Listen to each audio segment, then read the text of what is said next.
Hello and welcome to our afternoon session. I hope you all had a good lunch in the main refectory. So now we're going to cover genomics and the future direction of health research in Wales. I think this is an absolutely wonderful session. We've got some great speakers lined up for you.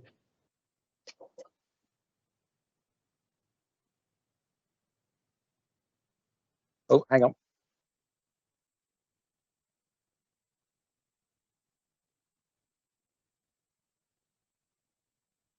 I'm very sorry, I had a momentary problem with my microphone. So if I could encourage you to use the chat function on the side, if you've got access to that, and put your important questions in there, that would be really good. And you can upvote those if you think they're really difficult, and it's great to get some difficult questions. Also, if I can encourage you to Twitter, hashtag Research Wales 2021, or sorry, Research Wales 21. The three speakers we have today are Tom Connor, Andrew Fry and Sian Morgan. We're going to talk about human genomics and COVID genomics and microbial genomics, you know, a real landmark moment. There are big things happening across human genomics and microbial genomics. And I think when we stand back and look at the progress that's been made in you know, a very recent history, we're going to see this as an incredible moment for our understanding of the human condition. So we're going to have three talks. As I said, Tom is going to be first off the bat and give us a presentation. Then it's going to be swiftly followed by Andrew and then Sian. So Tom is joining us from the Pathogen Genomics unit in Public Health Wales. He's worked at the interface of genomics and research and delivery for a number of years now, joining Cardiff University in 2012. And he's built a significant research track record in the area of bacterial genomics and antimicrobial resistance, in gastrointestinal pathogens, publishing extensively in high impact journals, including Science, Cell, Nature and Nature Genetics, which is quite incredible, and being involved in research grants of more than £50 million. So as part of his wider activities, he plays a major role in the MLC Cloud Infrastructure for Microbial Genomics, a national e-infrastructure that provides computational capacity to underpin pathogen genomics research. Since 2016, Tom has led the Bioinformatics development of accredited clinical pathogen genomics services within Public Health Wales, translating his research experience into clinical practice. Since March 2020, this experience has been used to lead the sequencing efforts in Wales and focus on SARS-CoV-2 and the future development of pathogen genomics in Wales and the wider UK. So that's excellent. Really look forward to hearing from Tom. And then we've got Andrew with us. So this is your life. Andrew is a clinical senior lecturer in medical genetics in Cardiff University. He is an honorary consultant clinical geneticist of the All Wales Medical Genomics Service. Andrew studied medicine at the University of Glasgow. During medical school, he completed an intercalated degree in molecular biology. And after graduating with distinction in 2000, Andrew trained in paediatrics in London and Maidstone. He then became a Wellcome Trust Clinical Research Training Fellow in Oxford. During his doctoral research, he studied how common genetic variations contribute to severe malaria susceptibility. Andrew then trained in clinical genetics in Wales.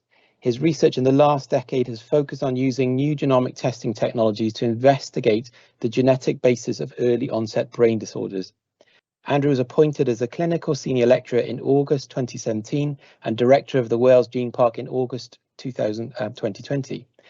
And last but not least is Sian Morgan, head of the All Wales Genomics Laboratory as part of Genomics Partnership Wales. Sian is a consultant clinical scientist responsible for rapidly expanding Diagnostics All Wales Genetics Laboratory and supporting an expert workforce of approximately 150 clinical scientists, bioinformaticians, technologists, as Wales seeks to become a leader in the field of rare diseases and precision medicine and its associated research. Sian's been a long-term member of the AWMGS workforce, working in the laboratory almost 30 years. In the last few years, she has overseen and led the move to next generation sequencing, NGS, with the development and introduction of new genetic services. So without further ado, I am going to hand over to young Tom Connor to give us 12 to 15 minutes of your finest. Thank you. Thank you very much, Rob. So lovely to be able to speak to you today and share with you some of what we've been doing in Wales. just going to start off by declaring no conflicts of interest. The work that I'm going to make reference to, a lot of the work that we've been doing in Wales is underpinned by substantial research funding from UKRI, Wellcome, and also money from Welsh Government and Public Health Wales. And there are literally an enormous number of people, an army of people who've been involved in the work that I'm going to be talking about. So over 450 people across the UK in terms of the COVID-19 work, and a substantial number of people in Wales as well. So what I'm going to share today, I'm going to give you a bit of introduction into genomics, a very short introduction. I'm going to outline some of the potential around pathogen genomics. I'm going to tell you about our key challenge, and then I'm going to show you how we're using research to develop services and to move genomics forward in Wales in the pathogen genomics space. So what is genomics? In very basic terms, genomics is the branch of biology that's concerned with studying genomes. And what is a genome? Well, a genome is effectively the blueprint that contains all of the instructions required to build and run an organism. So that's not just the information on how to build an organism itself, it's also the information that encodes how that organism runs and operates. So in terms of the idea from that, the blueprint itself is written in nucleic acids, the language of life, DNA and RNA, and that text we can effectively read, and we can read that text using a thing called a sequencing instrument. So we can take that text to examine organisms of interest, and changes in the blueprint, features of that blueprint can be read off, and we can identify from that what it means in terms of how an organism might behave, and how an organism might change. And so in the pathogen genomics space, this allows us to understand how a pathogen is going to behave, and how it's going to and how it might respond to things like treatment. So there's enormous potential in terms of pathogen genomics. Pathogen genomics allows us to produce a higher throughput and faster turnaround testing, replacing older approaches with new approaches. Because pathogen genomics generates digital data, generates data which is A, T, Gs and Cs, the genetic code, it's unambiguous, which provides clearer diagnostics. Because we're sequencing the whole genome of an organism, and we can test multiple things simultaneously, which improves our ability to ask questions of organisms that we're interested in. And because there's this common data type, the genetic code that runs throughout, diagnostic data can be used for population level surveillance and for things like outbreak investigation in real time. So data is not just genomic data is not just useful for diagnostics, it's also used for a whole host of other purposes, which are deliver all sorts of other benefits to the wider healthcare system. What this means is that whole genome sequencing in a diagnostic sense allows us to perform precision medicine, where we can identify the exact treatment, for example, for an organism that's infecting an individual. But it also enables us to perform precision healthcare, where we work on a system-wide level, and that can inform things like where resources are deployed. It can inform public health response. It can inform outbreak response. And so this data, this single data type, has a whole range of outputs which have potentially significant impacts across the healthcare system. So we have vast potential, but the greatest strength of genomics, the digital data that we generate, is also its greatest challenge. And I've just popped up a picture of the raw sequence data that pops off a sequencing instrument when we sequence one of the pathogens that we're interested in. And you can see there's a whole mix of data there, and we will get files with millions of lines of genetic code, which we then have to do something with. And that leads on to this thing that we call the sequencing iceberg. And so the sequencing iceberg is the biggest challenge for pathogen genomics and for genomics in general. And that's simply that sequencing itself, so the act of taking a sample, so be it a human sample or take a pathogen from an individual and sequencing it, so taking the cells from that organism, breaking the cells open, getting the DNA or RNA out and turning it from chemicals into text is relatively cheap. And we can use basically the same approach for whatever organism we're interested in. The key costs, however, aren't in that sequencing part. They're in everything that goes around that. So that they are in your bioinformatics expertise, in the computational infrastructure, the servers that you need, and the storage that you need to store that data, how you develop for that, and how you build these services, and that is where the sort of the key challenge goes, and where a lot of the key challenge sits. I don't know if you could advance the slide for me. My clicker seems to not be working.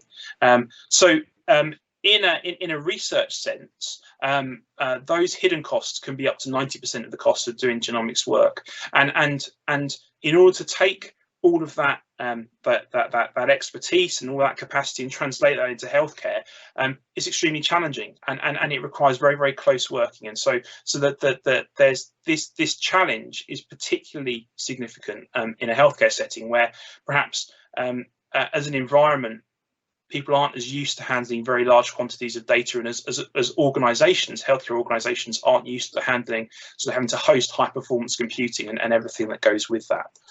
So that's our challenge. And over the last sort of 5 years within PHW, we've been sequencing iceberg breaking, building an infrastructure and a system that allows us to do sequencing at scale to examine a whole host of pathogens to answer the questions that we have of interest.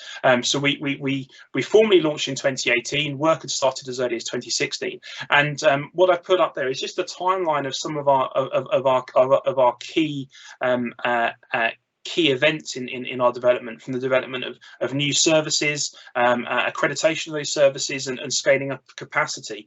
And this timeline is a series of sort of milestone events for us, but all of that was achieved by translating expertise from the research space, particularly in Cardiff University in my research group there, but also from research conducted elsewhere, into clinical use to deliver these services.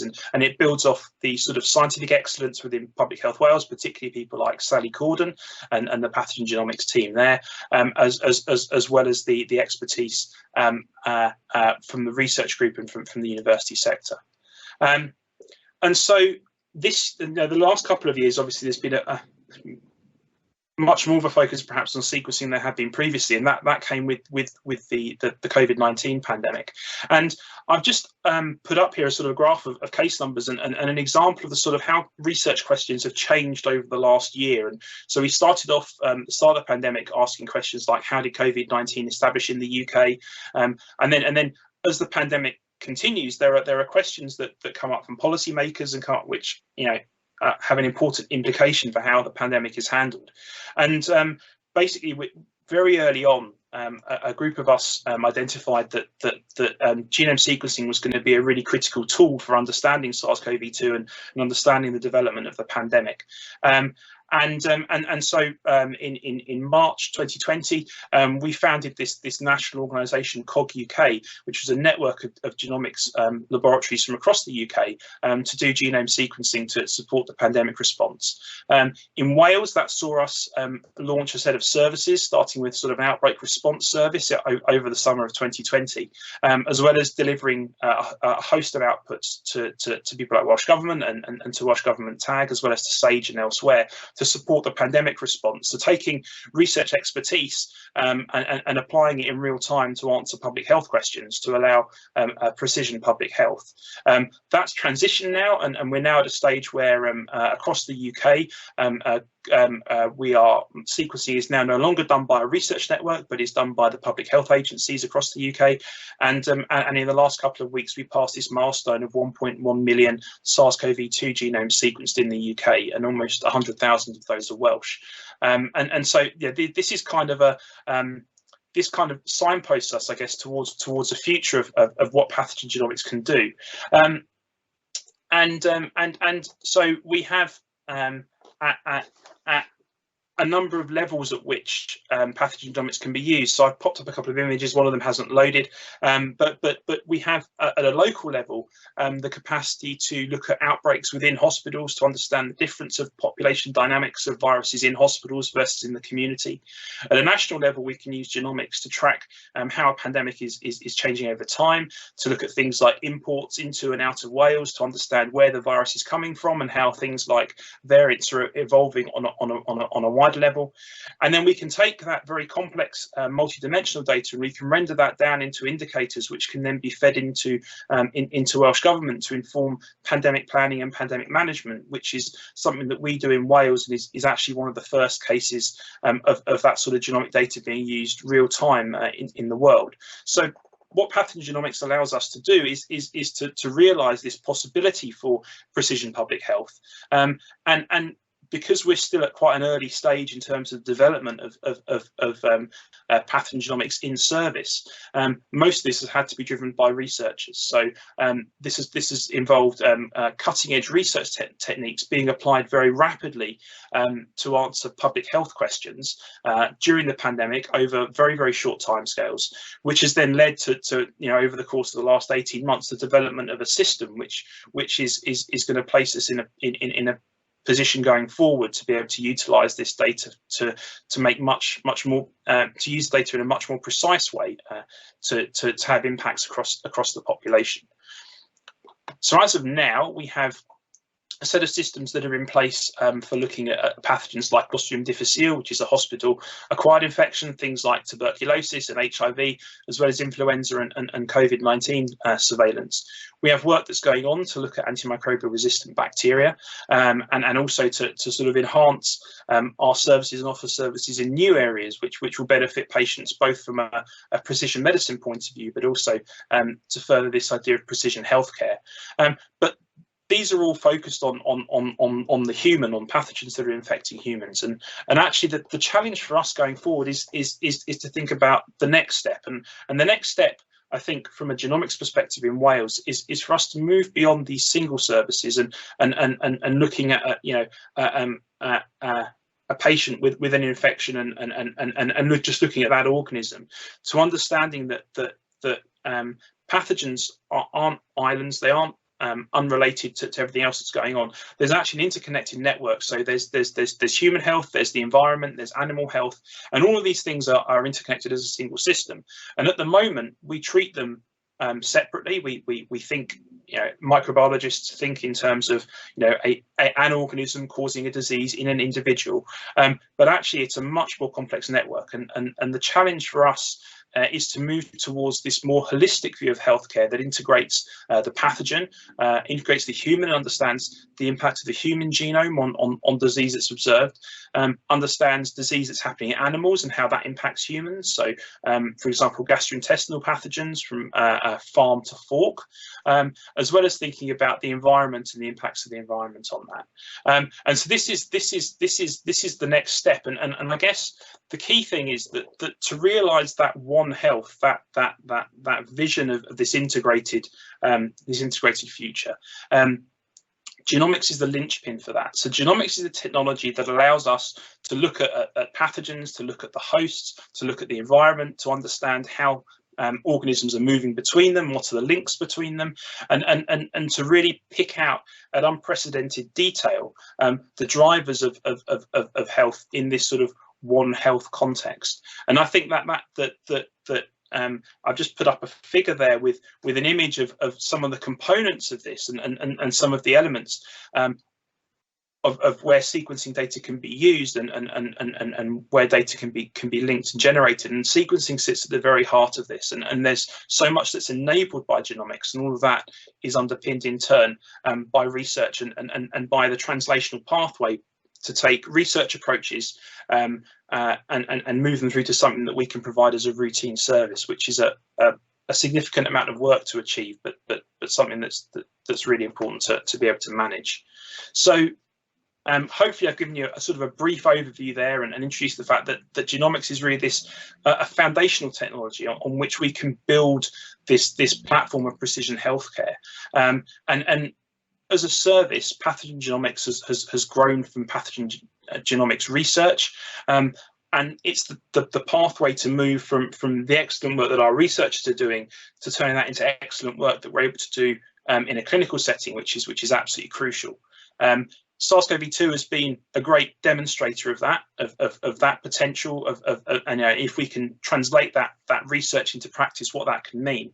And I think the key thing for us now is to not just to imagine that future, but to be able to plan and move towards it, recognizing that genomics isn't just another typing tool, but actually it offers a completely different way of doing things, which may challenge some of the ways that we've done things before, but offers enormous potential for the future. And so with that, I thank you for your attention, and it's my pleasure to be able to hand over to Andrew. Well, hello, thank you very much. I wanted to thank the conference organisers for asking me to come along and speak today. Now, they're going to just change up my slides.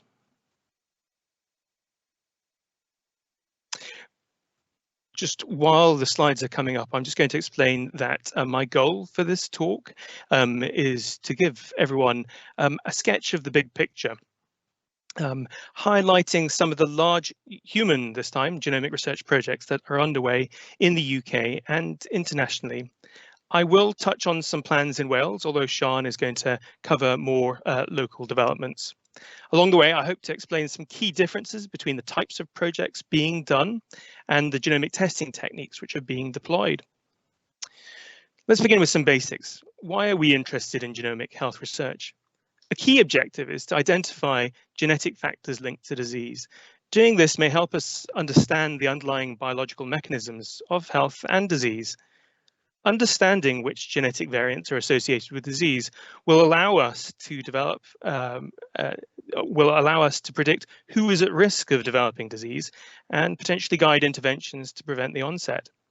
If a person manifests a disease, particularly a rare one, genomic testing can often speed up diagnosis, and genomic results can help predict responses to different treatments, allowing doctors to precisely tailor management. Oncology is leading the way in this area, where genetic testing is used to classify the molecular abnormalities in cancers, helping to guide treatment choices. Internationally, the grandfather of large-scale human genomics projects is the Decode Genetics. Decode is a company founded in Iceland in the late 1990s, with the aim of using the island's isolated population to study the genetics of common diseases. Around 2/3 of the adult population of Iceland are currently participating in the company's research efforts. Inspired by the work in Iceland, the UK Biobank was established in 2006. UK Biobank contains detailed genetic and health information from around 500,000 UK participants. In the last 10 years, there have been a growing roster of larger and larger human genomics projects with sample sizes reaching into the millions. The UK continues to be a global leader in large-scale human genomic health research. Back in 2013, Genomics England was set up as a company owned by the Department of Health to deliver the 100,000 Genomes project. Recruitment for that project was completed in 2018. The 100,000 Genomes project dataset currently includes 120,000 genomes from around 87,000 NHS patients, including around 1,000 people from Wales. The data for the 100,000 Genomes project is available for researchers, including researchers in Wales, to work on inside a secure online research environment. One of the key aims of the 100,000 Genomes project was to pilot the development of an NHS genomic medicine service, and indeed the successor of the 100,000 Genomes project, called the Genomic Medicine Service, was launched in England earlier this year in March 2021, with its aim of sequencing around 30,000 genomes in its first year. Again, like its predecessor, the Genomic Medicine Service in England is mainly focused on rare disease and cancer. The NHS England Genomic Medicine Service is essentially a hybrid clinical and research project. The idea is that NHS patients are offered a genomic test, but at the same time invited to contribute their data to research. Those patients who do not receive a genetic diagnosis through the initial clinical analysis may yet have novel genetic disorders that can be discovered through research. In 2018, Matt Hancock, who was Health Secretary at the time, announced that the UK government's ambition, and it was a big ambition, was to sequence 5 million genomes in the UK by the end of 2024. And that was going to include the 500,000 individuals from the UK Biobank and around 500,000 people from the NHS England Genomic Medicine Service. Genomics England has been pursuing projects in several new areas, including neonatal screening and patients with COVID-19 infection. But it's not entirely clear where they're going to find the remaining 4 million genomes. If Genomics England are still serious about pursuing this big target, it might drive a renewed interest in working with the other home nations. The third major UK study I wanted to highlight was the Our Future Health project. This has gone through at least one rebranding since its initial announcement. At one stage, it was called the Accelerating Detection of Disease study. Essentially, it is another massive genomic epidemiology project along the lines of UK Biobank, but bigger, with another target of 5 million recruits.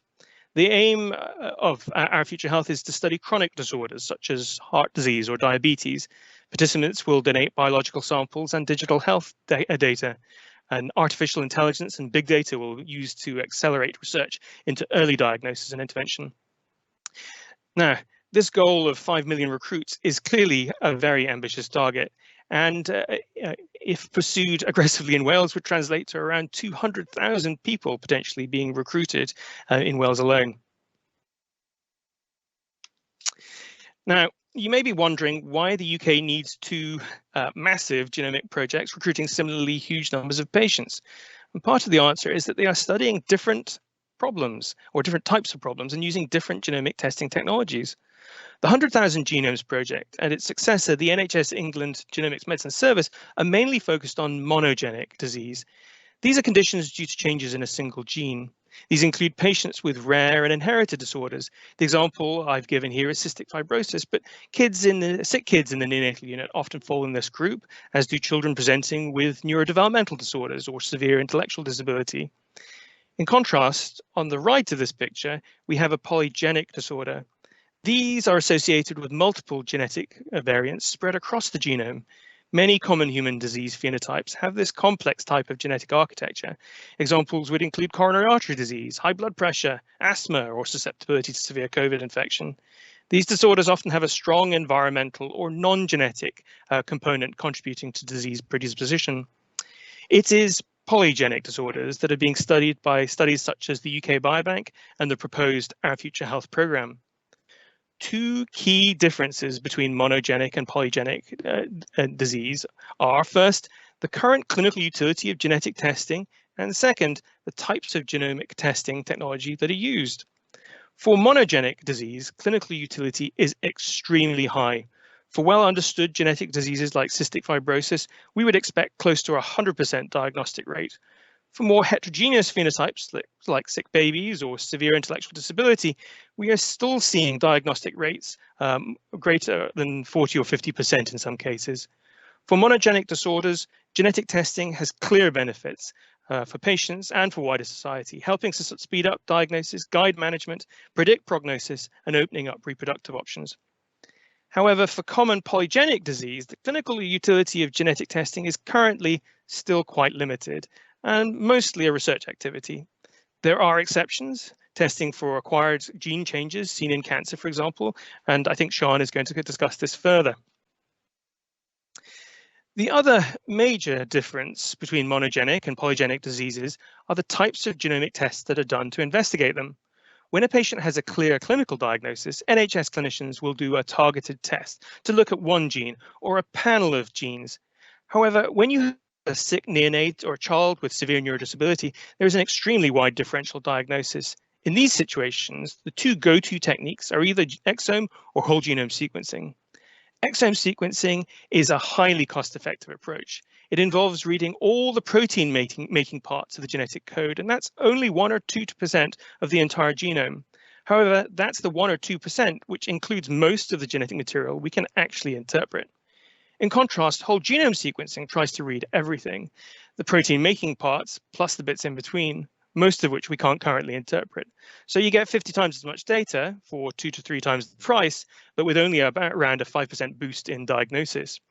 Now, our colleagues in Genomics England have gone all in for whole genome sequencing. The plan in Wales is going to be a bit more mixed, with both exomes and whole genomes being done. Now, if you do a cost-benefit analysis solely in terms of diagnostic rate, you may wonder why people would pick whole genome sequencing. However, the main benefit of doing whole genomes is less diagnostic and more the opportunity it presents for research on all that extra data. Two new genomic testing techniques are at an R&D stage. As the name suggests, RNA sequencing aims to look at RNA, which is the intermediate molecule between DNA and protein.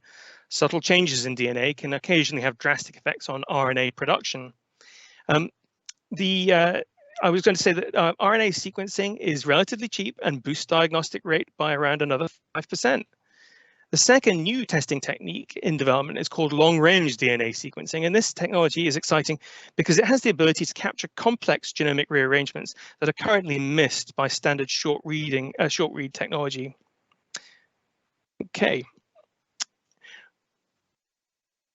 Okay, now this brings us to the plans for empowering monogenic disease research in Wales. The plan in Wales is to develop a hybrid clinical service and research program similar to the model used by the NHS England Genomic Medicine Service.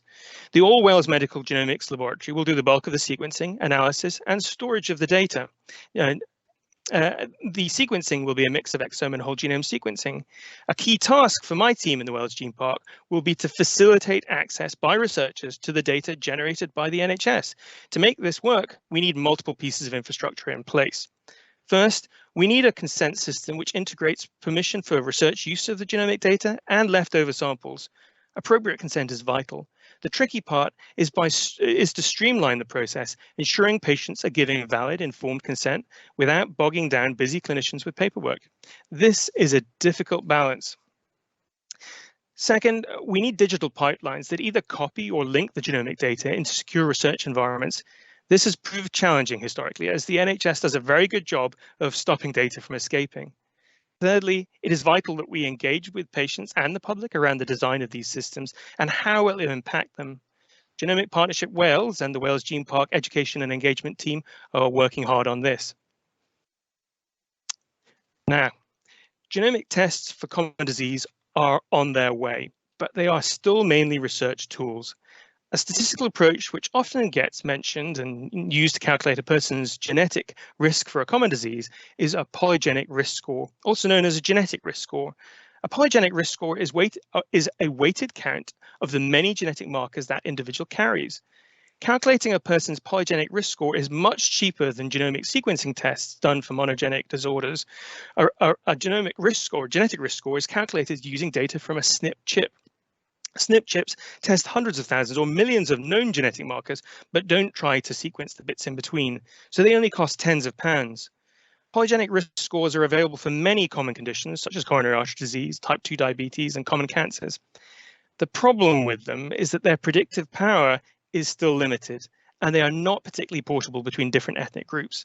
This means polygenic risk scores aren't quite ready for the clinic yet. I wanted to highlight that a lot of cutting-edge work on polygenic risk scores is being done here in Wales, particularly by our colleagues working in the areas of psychological medicine and dementia.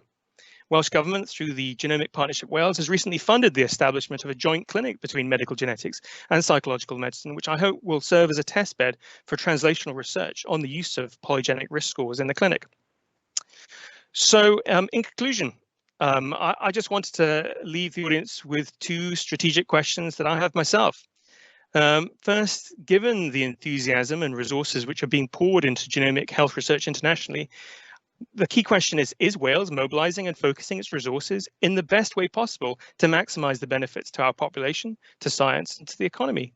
And the second question is related but harder, and it is this: how do we in Wales interact with our neighbours in the rest of the UK to leverage the vast genomic research infrastructure that is being built, but without being swallowed by the big beasts? Thank you.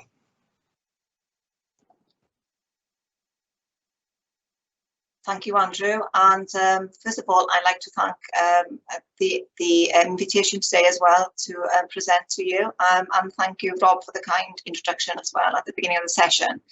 So my talk today is on genomics and the future direction in health research. Okay, so my clicker isn't working. So can I have the next slide, please?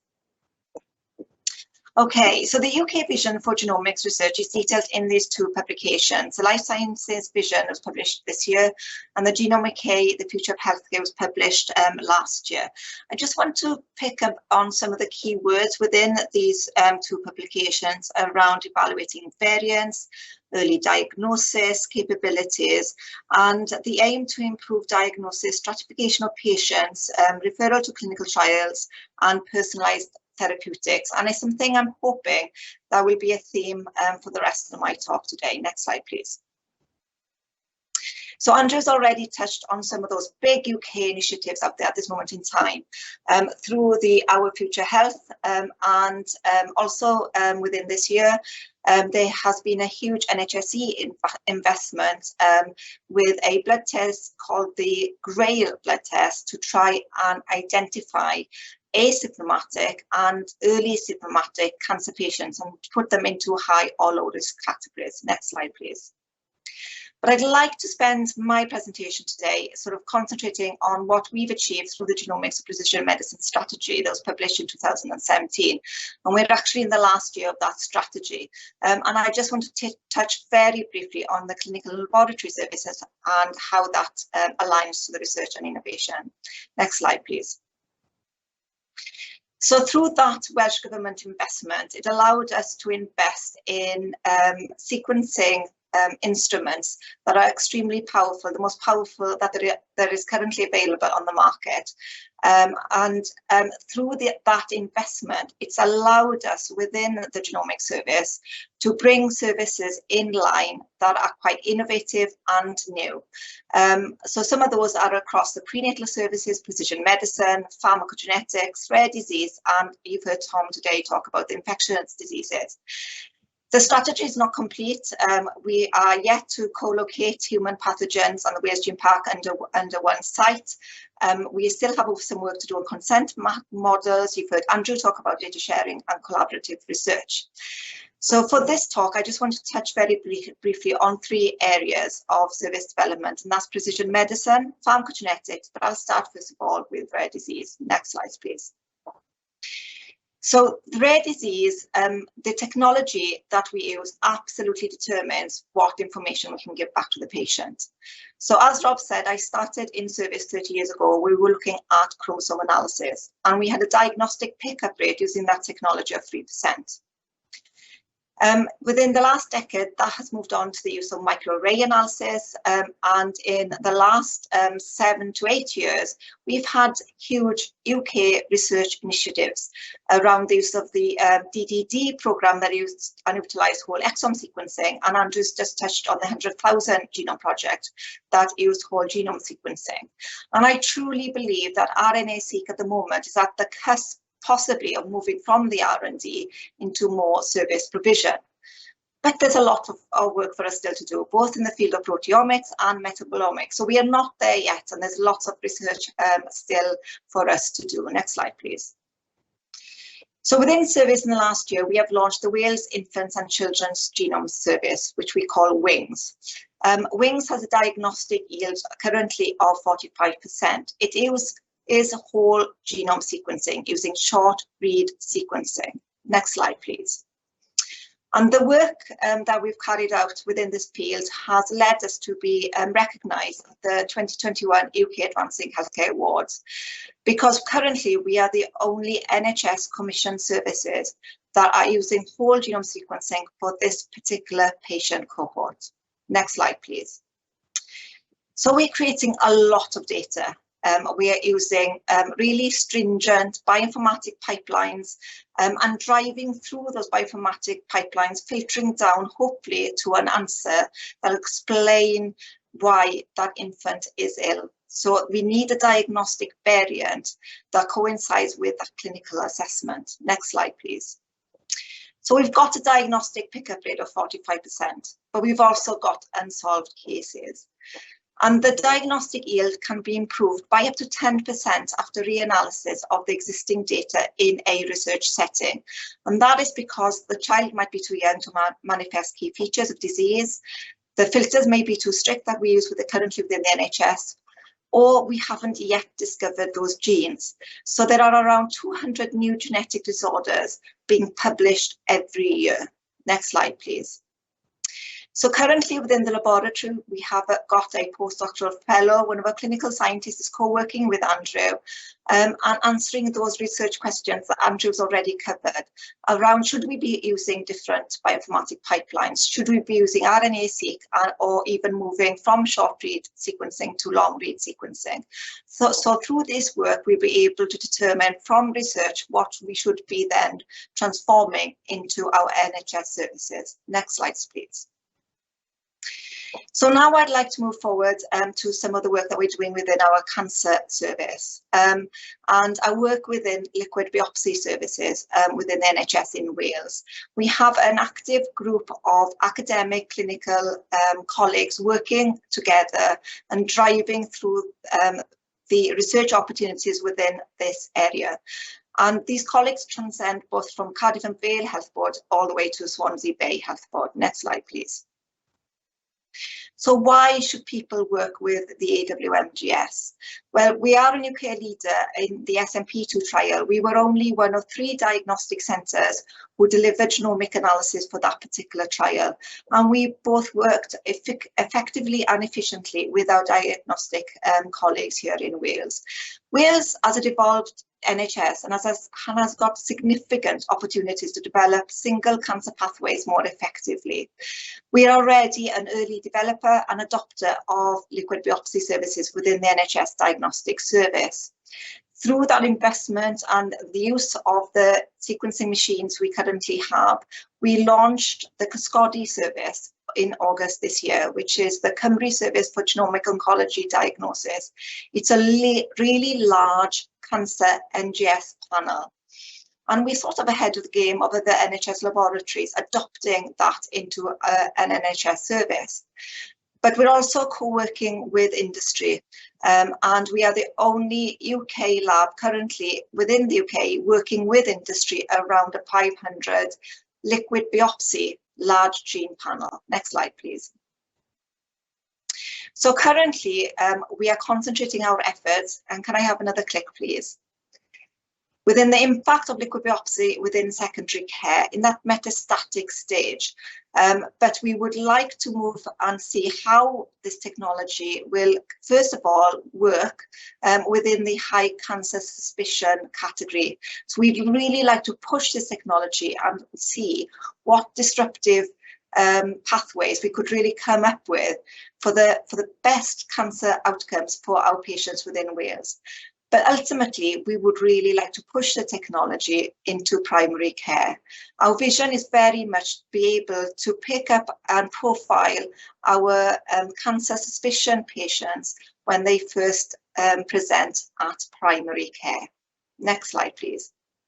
But liquid biopsy has also got roles within other areas, either early relapse detection, disease response to treatment, disease progression, or detection of new resistant mutations. So there's a lot of research and development happening within this particular area in Wales. Next slide, please. And lastly, I need to touch on pharmacogenetics. This is a new area for us within the NHS. Adverse drug reactions contribute to 6.5% of hospital admissions, and up to 20 to 30% of these adverse drug reactions could be prevented. This is a publication from the Royal Pharmaceutical Society in Scotland, and they have a vision by 2030 that point-of-care testing will become routine use in community pharmacies. So the vision for this is absolutely huge. Next slide, please. And why is that a vision? Well, this is a publication that was published from the UK Biobank, and within it, it describes that for 14 CPIC pharmacogenes known to influence human drug response, we find that 99.5% of individuals may have an atypical response to at least one drug. On average, they may have an atypical response to 10.3 drugs. So this field is just going to expand. The other reference here is to another trial that is happening currently within the UK. This is running out of Manchester, where they are using point-of-care testing at the use of gentamicin for sick children, where if you can pick up the right target, you can avoid the adverse reaction of bilateral deafness. So this field is really booming, or is going to boom for us in the next 3 to 5 years. Next slide, please. So what are we doing with pharmacogenetics in Wales? Well, in the last year, we have developed a national service for DPYD testing. This is the first pharmacogenetic service target that we have got running within service, and this is for any patient, any cancer patient that has chemotherapy as part of its treatment options. And we're currently doing a health technology assessment with our colleagues in Bangor. But we need to think, what is the next target? What technology do we need to adopt to be able to provide the right targets for our Welsh population in the next 3 to 5 years? So there's a lot of work happening within this particular area. Next slide, please. So to finish my presentation here today, and lastly, I'm just going to ask, what is our ambition? What is our ambition here in Wales about a precision medicine centre of excellence, or a genomic centre moving forward? I think there is a need for a major RD&I physical centre as an asset that will focus both on public sector and private sector co-production of innovative healthcare platforms that will result in an opportunity for economic growth in the region and for us in Wales. And all the presentations today have shown us that we are already producing a lot of data, and we really need to build on an AI and data innovation centre to make the most of what we are already producing. So I'll end my talk there, and I'm really happy to answer any questions that might come my way. So I'll hand back to Rob. Thank you. Thank you so much. I hope my microphone holds up this time. So we've got some questions in the sidebar, but please, colleagues online listening, please continue to post your questions there. The first one I have is about COVID-19. What have we learned from COVID-19 for genomics, and how can we apply that learning more broadly for genomics, whether that research and development or service development? So who wants to kick us off? Shall I go to Tom there? It's pretty straightforward, eh, Tom? So, I mean, I think the first thing to say is that almost everything that we understand about the biology of the organism, of SARS-CoV-2, we understand through the lens of genomics. So without genomics, we wouldn't have a vaccine, because it was the first genome sequencing that was done on one of the first cases that was seen in Wuhan, which then enabled the development of vaccines. A lot of the work that we're doing around sort of tracking, identifying variants, understanding how the virus is changing, that's all dependent upon a combination of research and research teams working on that and service, and underpinned by genomics. So, I mean, I would say that what we've seen is that, you know, the first of all, that it really demonstrates the extent to which in public health, sort of research and service are interdependent, especially when you're facing a new pathogen or a pathogen we need to gain new understanding. I think we've also seen that you know, when I mentioned that you know, we get this one data type and we can use it in many different ways. I mean, one of the biggest challenges has been, how can we exploit the data as much as possible? How can we link it to other data to really derive insight from that? And I think, you know, one reflection over the last year is that I think we've been very good at working out ways to use that data. But what we've seen is that you know, there continue to be things like data silos that get in the way of researchers being able to exploit the sequence data to ask research questions, and there are issues around actually just moving the data around and making the most of it within our organisations, and I think those are challenges that we've not yet overcome, which inform the future. And in terms of what it means going forward as well, the way that our system works in Wales is we have a modular sequencing platform, so we can sequence. You know, we stepped up sequencing very quickly. We were given a go to start sequencing on the 6th of March last year, and within 24 hours we'd sequenced our first SARS-CoV-2 genome. So we have a platform that allows us to rapidly start sequencing a new organism of interest and scale it up, and that capacity we can apply to develop new services and to get things into service quickly. But what we've also done is a lot of the work in building some of the tools to analyse the SARS-CoV-2 genomes and to look at things like, for example, hospital outbreaks and integrate with local hospital information. that work builds on work that we've previously done with things like Clostridium difficile. So these are platforms and systems that we've built, which we can now apply to other pathogens to sort of maximise benefit in other areas and allow us to sort of exploit our data better. So I mean, I think that there's a whole host of areas where what we've done is going to have impacts going forwards. And I think the other thing that's been really nice about the last year, so with things like COG UK, there's been ever closer co-creation and collaborative working between research and public health, and you know, it's possibly that network and that platform for the future which is going to be the greatest legacy, I would suspect, from sort of moving things forward in a public health sense. Thank you, Tom. Sian or Andrew, do you want to come in on that question, or should I go to the next one for you? I've got something I'd like to quickly answer. From my perspective, I think what COVID-19 has learned is, I think, it's three areas. I think, first of all, it's infrastructure, because we use the same instrumentation, be it a pathogen or human. People might not realise that, and we have shared instrumentation and very much the vision when we go into one location. The second one is staff. And efficiency around staff and bioinformatics, and what we can co-learn between our staff groups, because again there is overlap over what we do. And lastly, sadly, going back to the liquid biopsy research work that we are doing, is the impact of COVID on our patients, and where we need to adapt now to enable us to give the best patient care moving forward, because of the impact of COVID on patients out there in our population.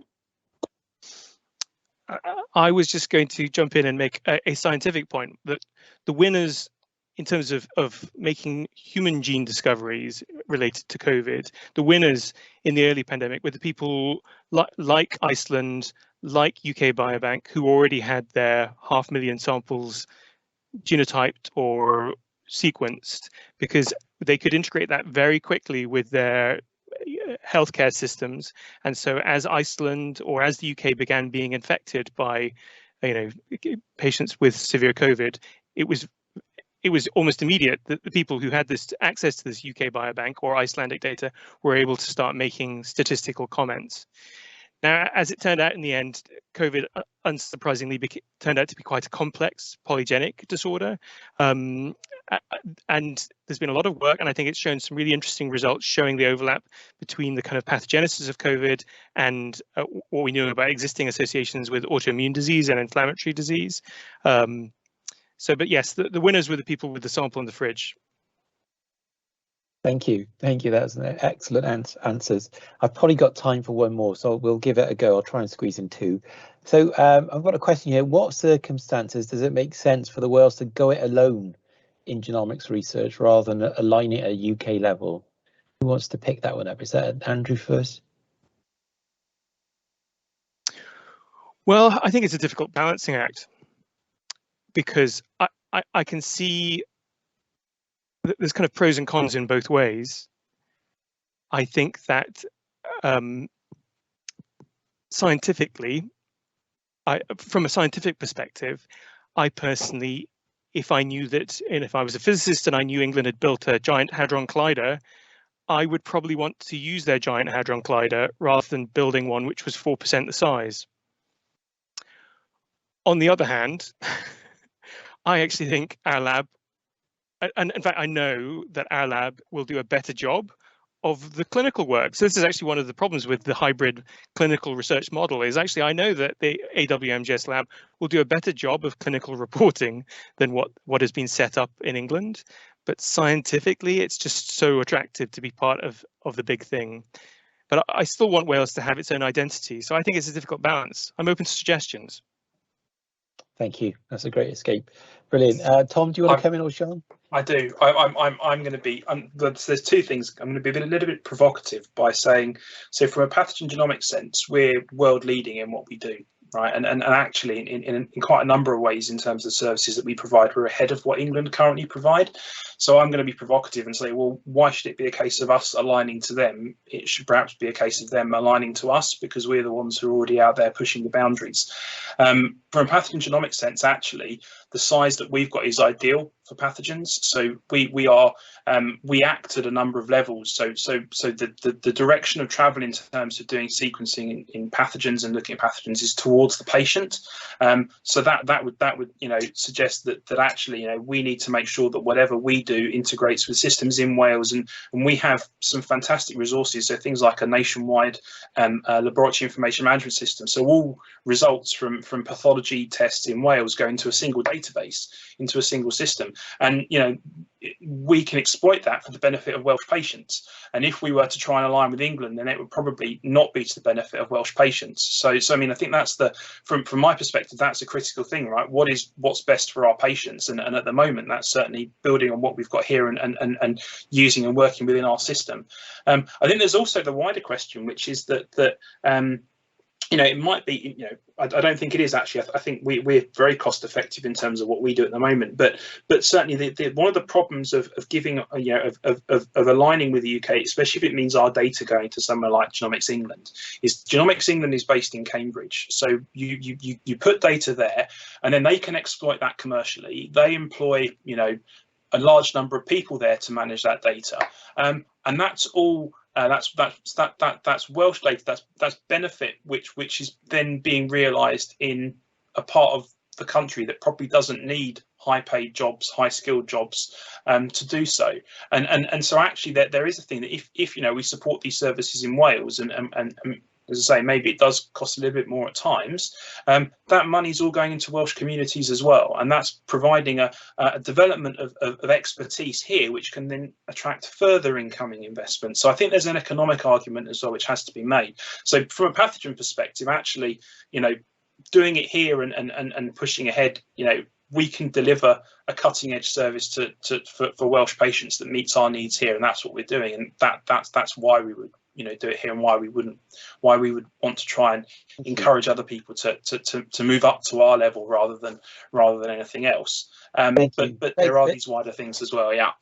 Thank you very much, Tom. Sian, I'm going to have to pause us there.